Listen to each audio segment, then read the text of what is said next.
A black woman in a navy blue suit, holding a first-class boarding pass. "Ma'am, you need to step aside. This seat isn't for you." That's what they told her, in front of everyone. The white passenger behind her smiled. The staff didn't check names, they just assumed. But what if I told you? 17 minutes after that moment, the woman they humiliated wasn't asking for her seat back.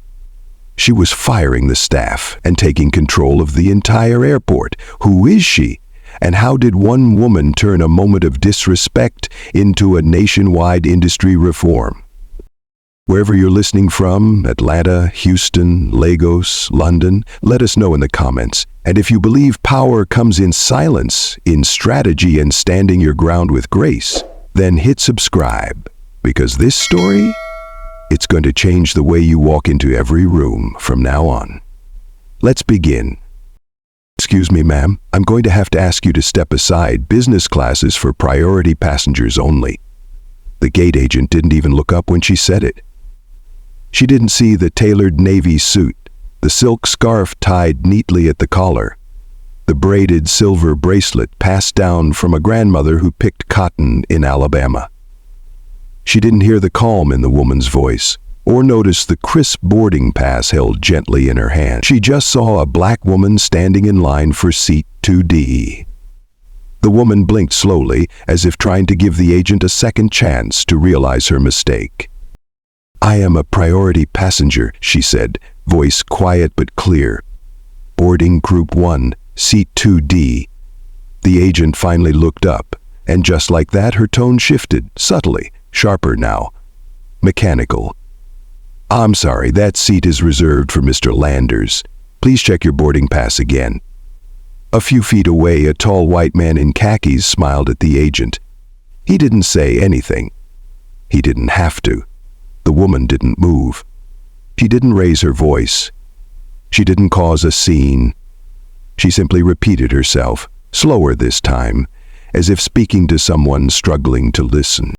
"My name is Elise Harper. I have a business class ticket, Atlanta to New York, non-stop, seat 2D. Passengers in line began to shift. Whisper. A woman near the window opened her phone and started recording, quietly, casually but deliberately. The agent gave a tight smile. Sometimes the system upgrades passengers based on loyalty tiers. Perhaps Mr. Landers was added this morning. These things happen. "I bought this ticket 4 weeks ago," Elise replied. "With my account. My name is on that seat." The agent leaned over her monitor, typing rapidly. Then she frowned, looked again. Clicked a few more times. Her eyes narrowed slightly. "Well," she said, "the system is showing both names, yours and Mr. Landers, which means we'll need a supervisor to resolve this." Then she added, "Would you mind stepping aside while we board the other passengers?" A long silence followed. Elise didn't move. Behind her, the man in khakis cleared his throat loudly and said, "I really do have a meeting in Midtown. We don't have all day." The agent smiled at him. "Of course, Mr. Landers, please go ahead." Elise turned slightly, not facing him, but not moving away either. "I'll wait," she said. "Right here." A few heads turned. Someone near the podium whispered, "She's not moving." From somewhere behind the desk, the agent picked up the phone. "We have a situation," she said, keeping her voice low, though Elise could still hear. "Possible boarding conflict. Gate 14B. Need a supervisor." She hung up, looked back at Elise. "We just need to sort this out, but for now, please let Mr. Landers take the seat." "We'll reassign you to coach." The word landed with a thud. "Coach," Elise repeated softly. The recording phone near the window tilted up, just enough to catch Elise's face. "I'm not going to coach," she said, still calm, "because I paid for seat 2D. Someone in the background coughed. A man in a baseball cap muttered, "This some kind of mess." And then the agent said it. The line, the one that would go viral in 6 minutes. "Ma'am, let's not make this difficult. You people always want to make everything about race." Everything went still. The fluorescent lights in the terminal hummed. A child dropped a juice box somewhere nearby. The overhead speakers crackled with a gate change for Flight 126. But at Gate 14B, nobody moved. Elise blinked once. Then she reached into her leather tote and took out a small wallet. From it, she removed her ID, her boarding pass, and a gleaming titanium frequent flyer card. She placed all three on the counter, neatly, in silence. The agent looked at them, didn't touch them, then said, "Anyone can print those online these days." A second woman, another gate staff, appeared from behind the corner. Elise didn't pay attention to the gate staff, appeared from behind the corner. She had a pin that read, "Supervisor on duty." "Problem here?" she asked. "She's trying to take a seat that's already assigned," the first agent said quickly. The supervisor looked at Elise, then at the ID on the counter, then back at Elise again. Harper, let me double-check with the system." The phone in Elise's bag buzzed. She glanced at the screen. The message read, "Confirmed. Your time slot is locked. 17 minutes. Do not escalate yet." She tapped the phone off and slid it back into her bag. The woman next to the window whispered into her phone, "Something's up. She just got a message. She's too calm." The supervisor looked up. "Ms. Harper, can I speak with you over here for a moment?" "I'd prefer to stay here," Elise said. "I've done nothing wrong. I'm exactly where I'm supposed to be." The man in khakis took his seat. The gate agent began boarding Group 2, and Elise stood, like a statue carved out of patience and precision, not angry, not loud, but completely immovable. "I just want to travel in the seat I paid for," she said again. The woman by the window whispered into her phone's mic, "I think they picked the wrong woman to mess with." "I think they picked the wrong woman to mess with." Elise looked around. 20 people watching, 3 phones recording, 1 supervisor pretending not to feel nervous, and a single phone in her bag still counting down. 17 minutes. Then everything would change. The woman by the window was still filming. Her name was Corinne, middle-aged, South Carolina accent, scrolling TikTok most of the morning while waiting for her delayed flight to Miami. But now, her phone was focused on one thing: the woman in the Navy suit who hadn't moved a muscle in 9 minutes. "She's still there," Corinne whispered to her phone. "Still standing? They're boarding Group 3 now, and she's not flinching. Y'all, there's something about her. She's too calm." Her comments began to pour in. She got that CEO energy. "Watch, she's gonna own the whole damn airport. Don't blink, this about to flip." At the gate, Elise Harper hadn't taken a seat. She hadn't raised her voice, but the tension in the air had shifted, like the crackle before a summer storm. The new supervisor, badge name D. Thomas, stood just off to the side, whispering urgently into a walkie. "She refuses to move. Passenger claim seat 2D, verified ID, boarding pass, status card, but manifest shows Mr. Landers." A reply came, garbled but firm. "Tell her we're escalating, have airport operations ready." Quiet. Thomas glanced at Elise. Her hands were now folded in front of her, not a twitch, not a tremble. The woman in row 3 leaned toward the aisle. "Excuse me," she said softly to the boarding agent. "That woman, Miss Harper, she's been waiting a long time. She showed her documents. Are you sure she's not in the system?" The agent didn't reply, just scanned another boarding pass and smiled at the next passenger. A whisper came from the business class door. "She's still there." "Yep. Should we call security?" "She ain't yelling. Just standing. Weird, right?" Corinne whispered again into her phone. "One of the workers just asked if they should call security, but y'all? She ain't done a thing. Not one thing." And then the phone in Elise's bag buzzed. She didn't reach for it right away. Instead, she exhaled, slowly, then unzipped her tote, retrieved the phone, and read the message in a glance. Only one word this time: confirmed. Whatever it meant, she didn't react. But Corinne saw the corner of Elise's mouth curl. Not quite a smile. Something else. "She's about to do it," Corinne whispered. I don't know what it is, but she's about to—" The gate area had changed. You could feel it. The hush, the tension. The man in khaki shifted uncomfortably in his seat. He'd stopped smirking. His fingers drummed the armrest now, waiting for the plane to push off, but something inside him knew this wasn't going to be routine. The supervisor approached Elise again, polite but firmer. "Ma'am, I'm asking one last time. We can assign you a different seat in coach, or you can speak with the airline's customer relations after landing." Elise tilted her head slightly. "And what happens if I don't move?" Thomas hesitated. "I'll have to call airport security." The response was immediate, calm, even kind. "You do what you need to." Another pause. And then Elise said, almost as an afterthought, "Just make sure you pronounce my name correctly when they file the report." Thomas blinked. The gate agent beside her blinked. Even the man in khakis shifted his eyes up. "Corin?"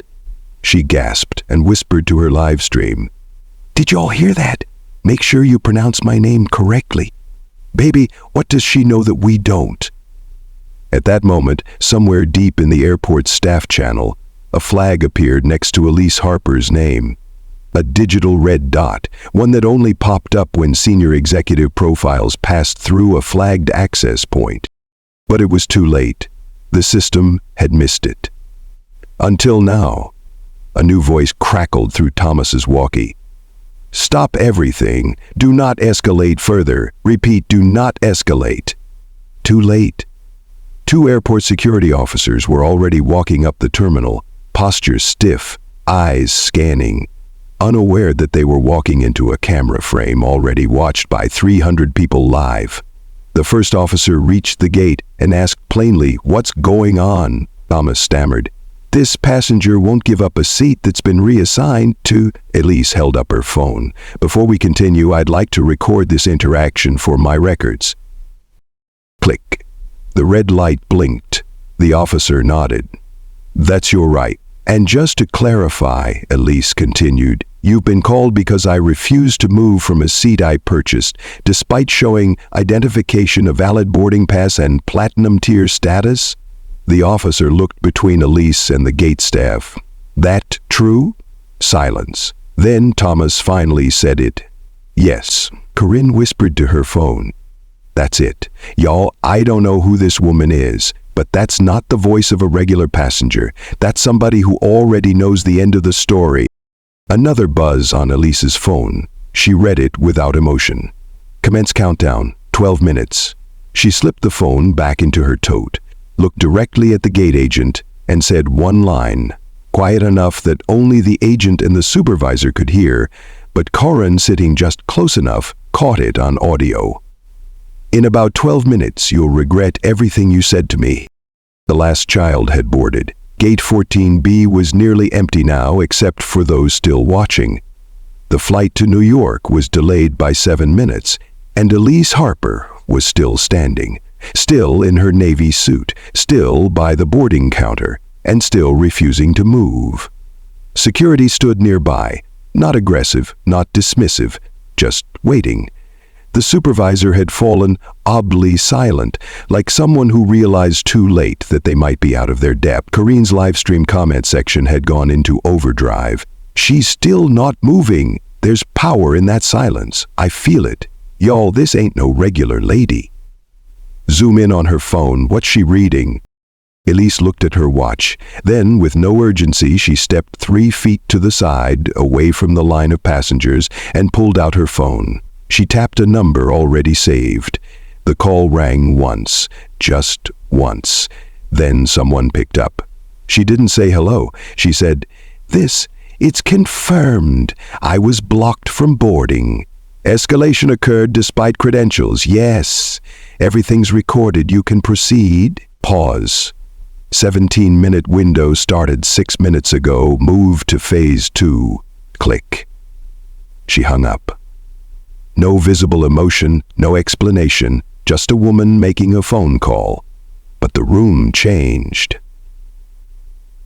The energy changed. The flight crew, still waiting near the jet bridge, began checking their iPads. The pilot emerged briefly, glanced toward the gate, and made a quick call of his own. Corinne whispered into her phone. She didn't raise her voice, didn't threaten anybody, but baby. Something just shifted at that exact moment. Back in a glass-walled office 3 terminals away, a staff manager named Lydia got an alert. Client ID, E. Harper, incident match. Stakeholder class, executive tier. Protocol level, red. She stood up so fast her chair rolled backward and hit the wall. Who logged this? She asked. An intern looked up, startled. Gate 14B. Some sort of seating conflict. Lydia's voice dropped to a whisper. Oh God. She was already dialing. Back at the gate, one of the 2 security officers took a step closer to Elise. Ma'am, he said gently. Just confirming again? You're saying this seat assignment was valid? Elise opened her bag, pulled out a folder, and handed over 2 laminated cards. One was a corporate travel confirmation. The other was signed by an entity called Horizon Strategic Group. The officer stared. The name meant nothing to him, but something about the way it was formatted, like something government adjacent or above airline chain of command, made him pause. The second officer leaned over. Wait, is that who I think it is? Don't say it, the first one replied under his breath. Corinne zoomed in. She couldn't read the document from here, but she caught the nervous glance between the 2 officers. Aha, she muttered to her live stream. They're sweating now. A moment later, the gate agent's screen blinked. Just once. A small yellow banner across the top. Priority intervention flag. Active, exect, protective, protection, exaged. The agent froze. She looked up at Elise, looked back at the screen, then said quietly to no one in particular, Who is she? No one answered, but Elise, without raising her voice, without turning around, said one line that didn't sound like a threat, but landed like one anyway. If you don't know who I am, don't worry. You will. Sir, I need you to refresh your screen. The voice came from behind the gate. Not Elise, not the supervisor, but someone in a dark navy blazer holding a device none of the passengers recognized. He didn't wear a name badge, only a pin with a gold triangle stitched in. The gate agent blinked. I'm sorry, who are you? The man didn't answer, just held up his credentials silently. The screen blinked again, this time in red. Override. Confirmed. Internal access verified.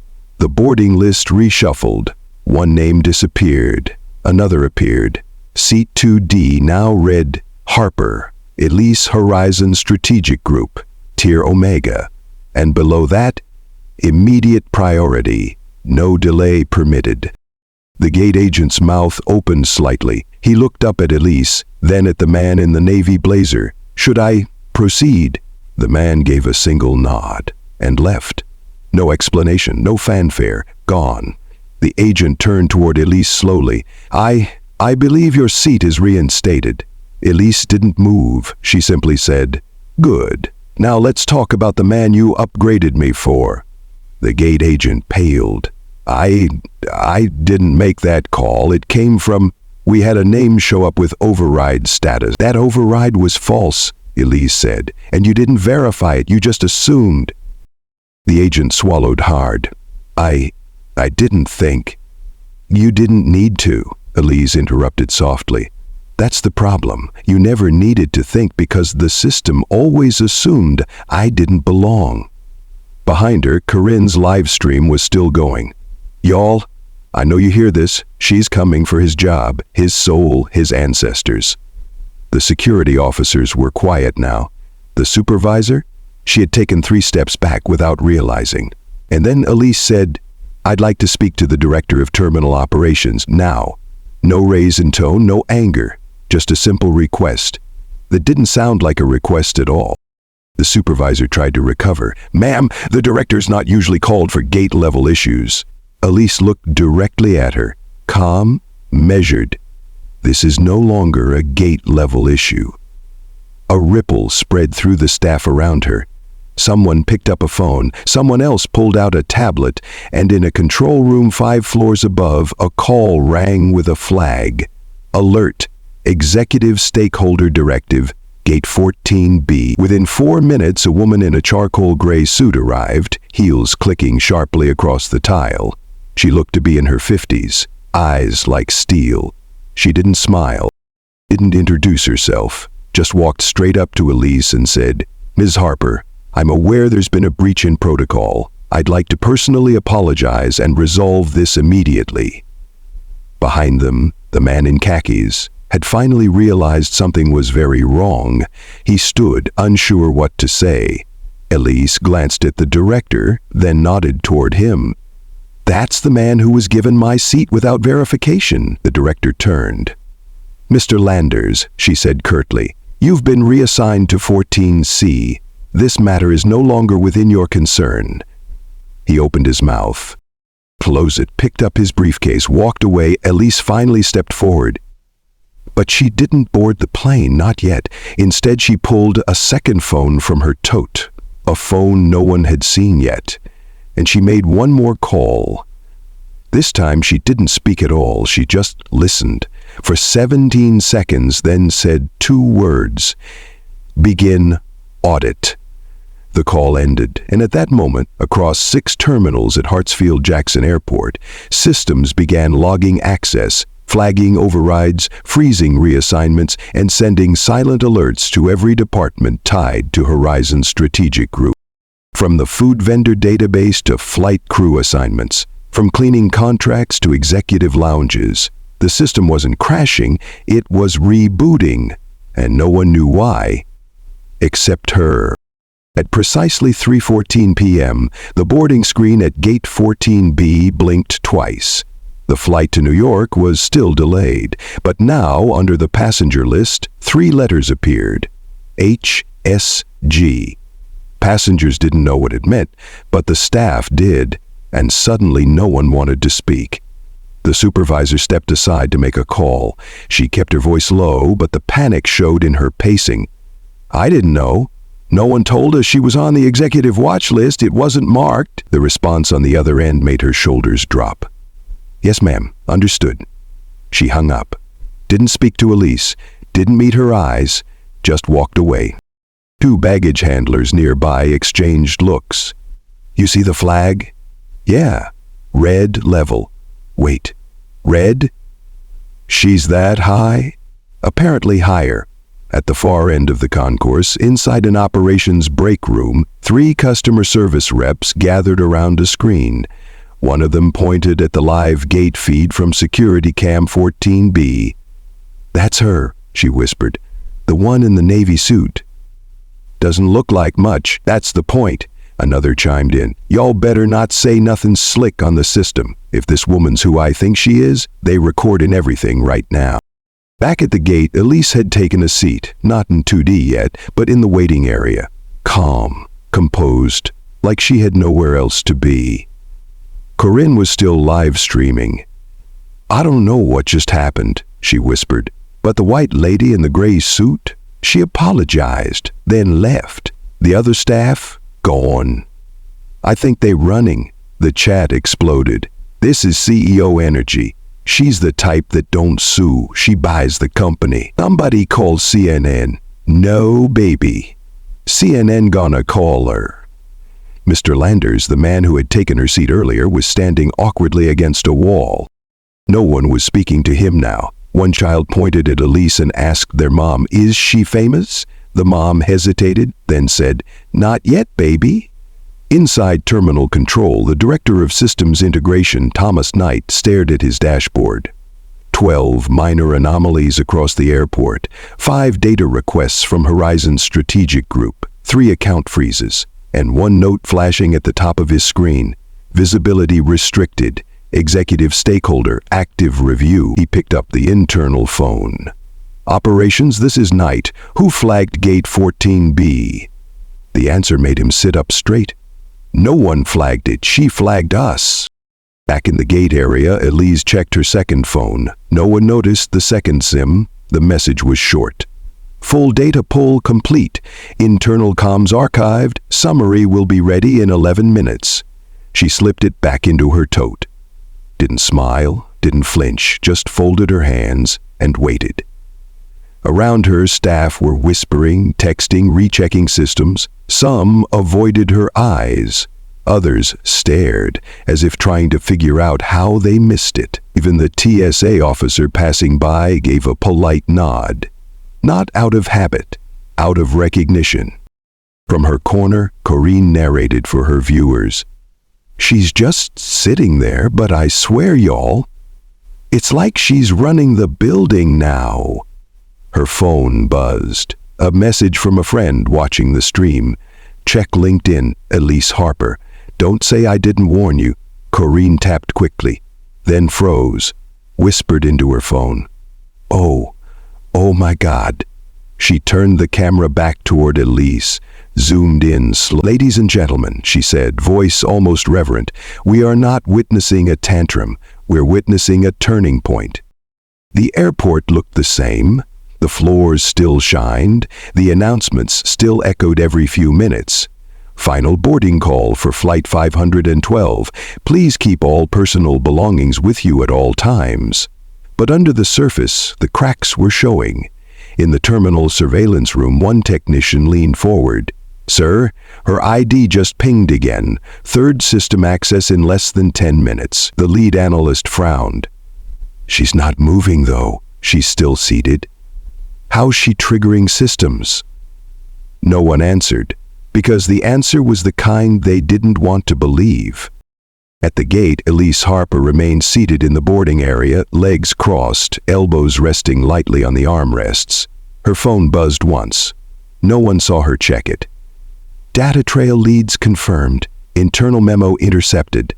Director Miller forwarded you the full report. She exhaled slowly, folded her hands again. The director of terminal operations had now disappeared behind security doors.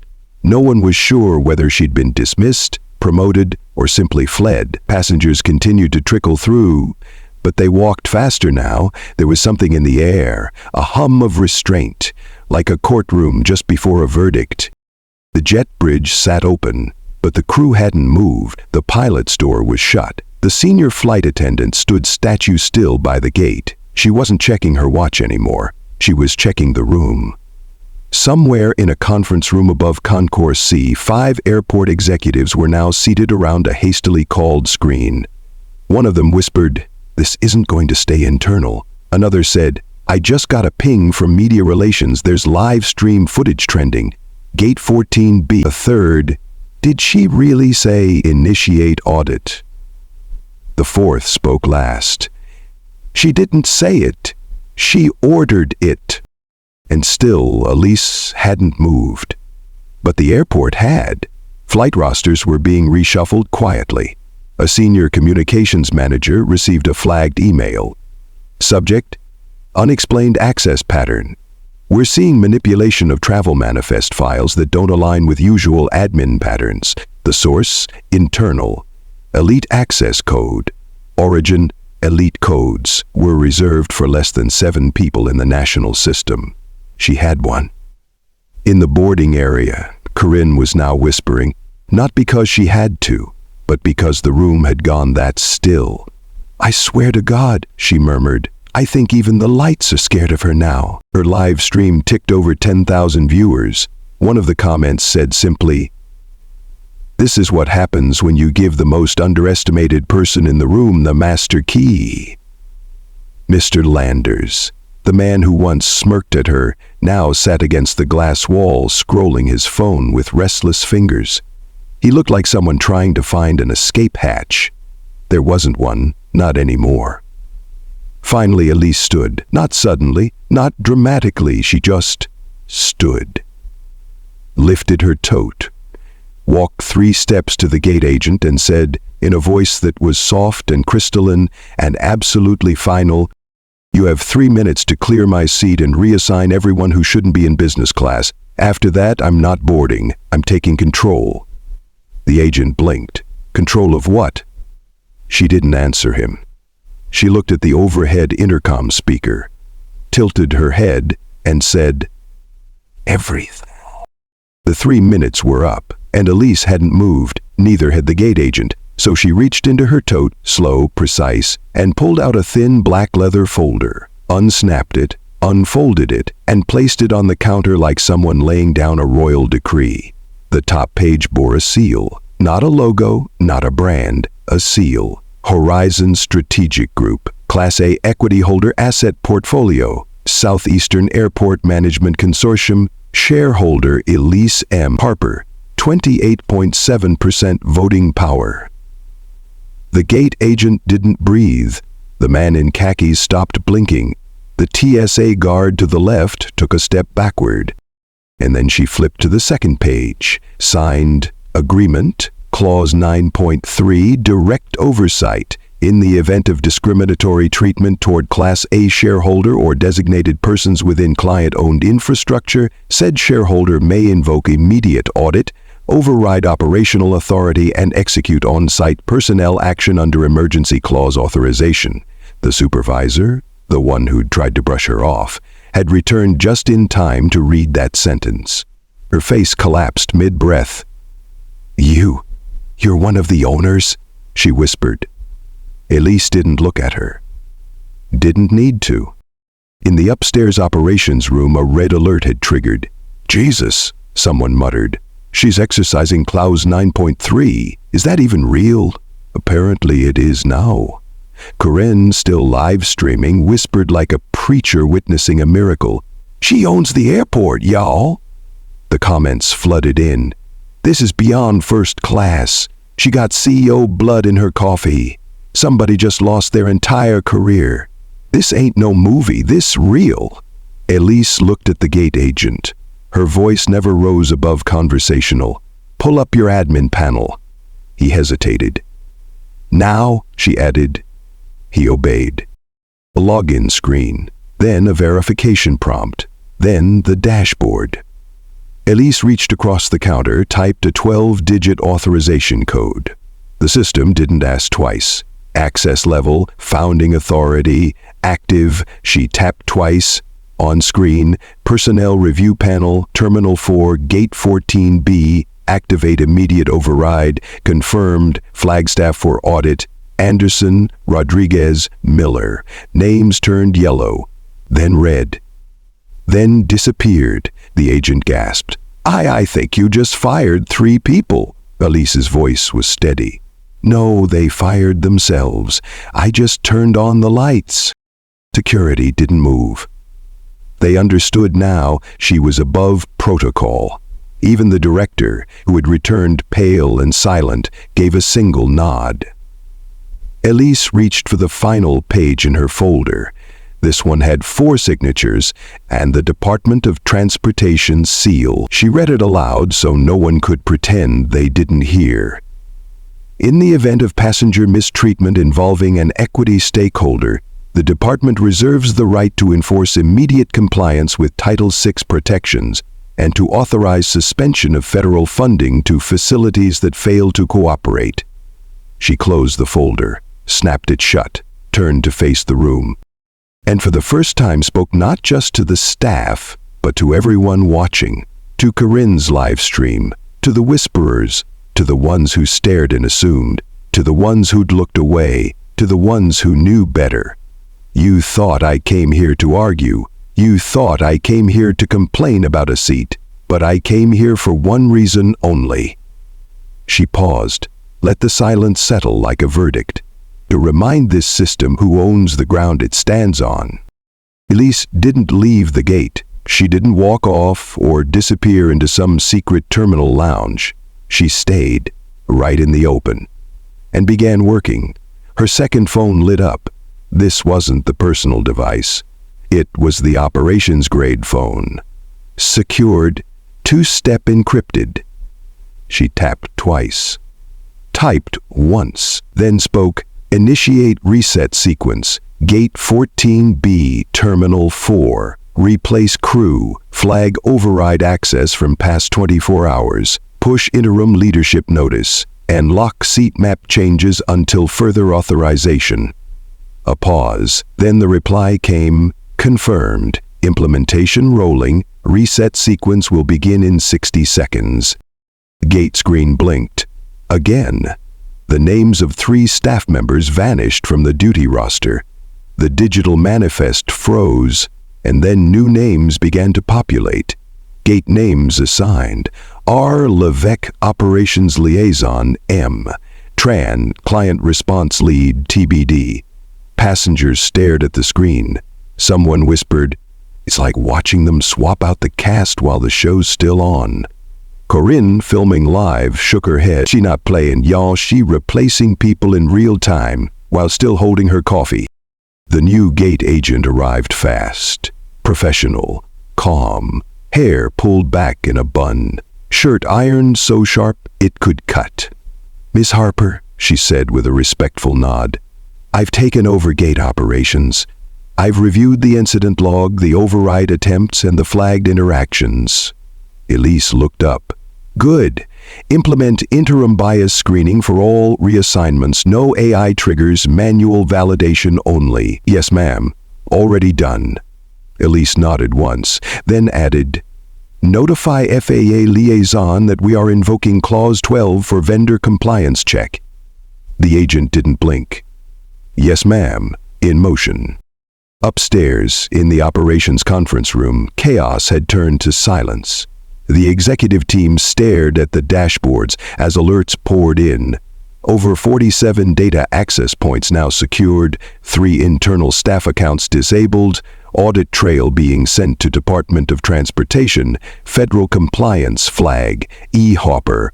No one said a word, until finally the Director of Internal Affairs muttered, "We didn't just piss off a customer, we activated a corporate purge protocol." Back on the floor, Elise tapped into her final sequence, the one labeled Policy Action Immediate. The screen displayed 3 toggles: Bias Flag Review, Mandatory, Livestream Incident Archival, Secure Copy Required, Gate Level Accountability Score, Enabled. She toggled them all on. The system responded. Gate 14B Compliance Protocol now active. Summary report will be forwarded to Federal Portal within 4 hours. Corinne zoomed in on Elise's face. She looked composed, almost serene, but you could tell this wasn't serenity born from calm. It was the quiet of someone who'd waited long enough and decided that silence had expired. Then Elise stood and addressed the room. Not loud, not angry, just clear. This isn't just about one seat. This is about every traveler who was told to be quiet, every person who was moved, silenced, doubted, not because they did anything wrong, but because the system couldn't imagine them in the right place. A long pause. "Well, I'm not moving. The system is."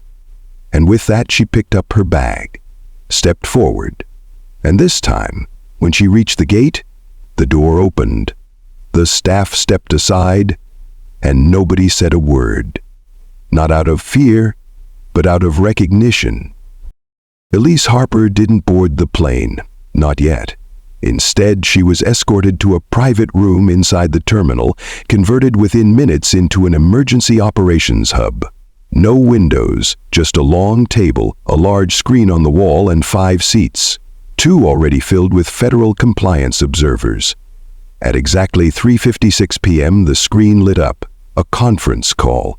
The header read, "Southeastern Airport Management Consortium Conference Session." The faces appeared one by one. Malcolm Ruiz, Executive Chair, Dana Caldwell, Legal and Risk, Howard Lynn, COO, Victoria Moss, Head of Vendor Partnerships, and one empty square, labeled FAA Liaison. Pending. A voice came through, session recorded and time-stamped, commencing stakeholder review. Then Elise's voice. "Before we begin, let me state for the record, I invoked Clause 9.3 after direct racial and procedural misconduct during a boarding process. This invocation is supported by video documentation, internal access trail, override attempts, and personnel reaction logs. My intention today is not to negotiate. It is to implement. No one interrupted her, not this time. Dana Caldwell cleared her throat. Elise, Mrs. Harper. We want to start by sincerely apologizing for what happened. We're horrified. We didn't know. Elise cut in, calm but cold. You didn't want to know. That's different. Silence. She placed her folder on the table. A fresh copy, this one labeled Draft, Emergency Corrective Actions 24-Hour Implementation Window. Here's what's going to happen, Elise said, and I'll need full board consensus on record. One by one, she listed them. 1. Termination of involved staff. Immediate termination of all individuals involved in override manipulation, racial targeting, or refusal to verify documents. Final decisions must be issued within 12 hours. Malcolm Ruiz sighed. We'll need union clearance. No, Elise interrupted. You'll need courage. Union or not, no one who weaponized bias stays another shift. 2. System control freeze. Temporarily disable all seat override functions across your terminals for 48 hours. All changes must require two-factor review by human supervisor with DEI certification. Howard Lynn blinked. That'll delay flights? Good, Elise said. Then the system will move slower until it learns to move better. 3. Public AD emission. You will release a public statement acknowledging not just a service failure but a systemic bias gap. You will not call this a misunderstanding. Victoria Moss flinched. That opens us to liability. Then face it, Elise said, because what you're liable for isn't the truth. It's the cover-up. 4. Travel Protection Clause. Within 30 days, all your partner vendors, gate teams, and contractor services must adopt the same anonymous incident reporting system Horizon enforces. I want QR codes posted at every gate. I want staff to know they're being observed, not just by cameras, but by conscience. Ruiz stared. That's a major operational shift. Elise didn't blink. You're not being asked. You're being directed. On screen, the empty FAA square flickered to life. A stern woman appeared. FAA Liaison Chen here. Ms. Harper, I've reviewed the protocol trail. The agency supports your reforms. We'll require formal documentation of implementation by next Friday. Elise gave a single nod. You'll have it in 48 hours? Back in the terminal, passengers from Flight 261 to New York were still boarding. But now the screen over Gate 14B displayed a message. This gate is being monitored for equity compliance and stakeholder oversight. 3 gate agents stood tall, reading new scripts aloud as passengers approached. Good afternoon, Ms. Martinez. Thank you for flying with us. Please let us know if you experience any mistreatment or discomfort at any point. Your dignity is our policy. Elise signed the final directive. Digital ink. Fingerprint scan. Sent. The meeting ended. She gathered her folders, stood up, and walked back toward the gate. Passengers cleared a path for her without being asked. Mr. Landers? Gone. Corin? Still filming. Still whispering, but now in awe. She didn't just take her seat back. She took the entire system by the collar and rewrote the rule book. Elise approached the gate, and for the first time since the beginning of the day, she smiled. 3 days later, a woman stepped into LAX Terminal 3 and paused. She was in her 70s, silver coils of hair tucked neatly into a scarf. Her name was Miss Geneva Clark. She had flown this route for decades, and she always arrived early, not because she wanted to, but because she knew she might be questioned. But this time something was different. As she approached Gate 7A, she noticed a new sign. This gate is monitored for dignity and equity compliance. If you witness or experience mistreatment, report anonymously via the QR code provided. She blinked.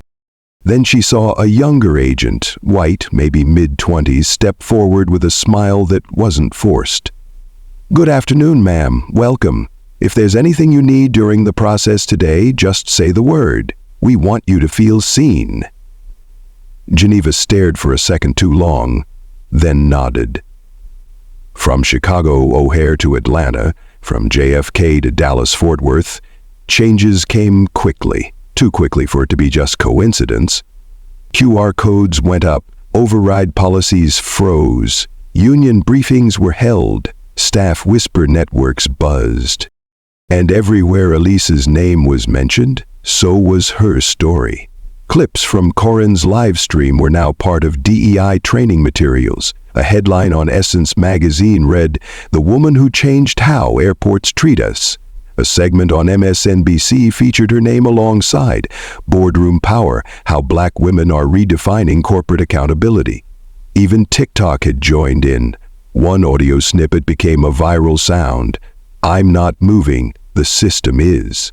It played over clips of black women walking confidently through airports, over footage of grandmothers holding their boarding passes with pride, over teenage girls watching with tears in their eyes. One comment read, "I watched my mama cry at the gate when they moved her accidentally. That was 10 years ago." This story, it healed something. Another, "We needed this. We didn't even know how badly." But Elise Harper never gave a press conference, never granted an interview. She didn't need to, because the system was already speaking for her. The policies changed.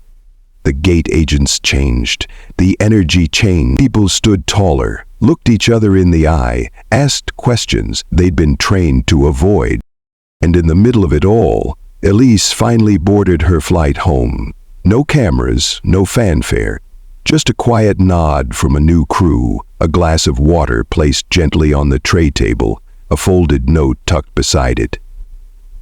"From all of us who've been told to wait, thank you for not waiting." She read it, folded it back, looked out the window, and smiled. 6 days later, at a regional airport in South Carolina, the terminal speakers crackled. "Final boarding call for Flight 43 to Baltimore. Final call." A young black mother ran down the hall, one hand holding her boarding pass, the other gripping the fingers of her 5-year-old son. They were late. Security had pulled her aside, again, for a random check. By the time she reached the gate, the doors had just closed. She bent over, breathless. I was right there." The agent didn't meet her eyes. "We already called final." She nodded, lips tight, used to it, turned around. But before she could walk away, a hand touched the gate agent's shoulder. It was a woman in a navy coat. She said only one sentence. "You're about to make the kind of mistake that ends careers." The agent paused, looked up, saw her, then turned pale, because even in this small airport, even without cameras, her face was known now. The door reopened, no fuss, no announcement, just a quiet override. The woman and her son were allowed on. The mother looked back, eyes wide. "Thank you. Who?" But Elise was already walking away. She didn't take that flight. She didn't need to be anywhere. Not anymore.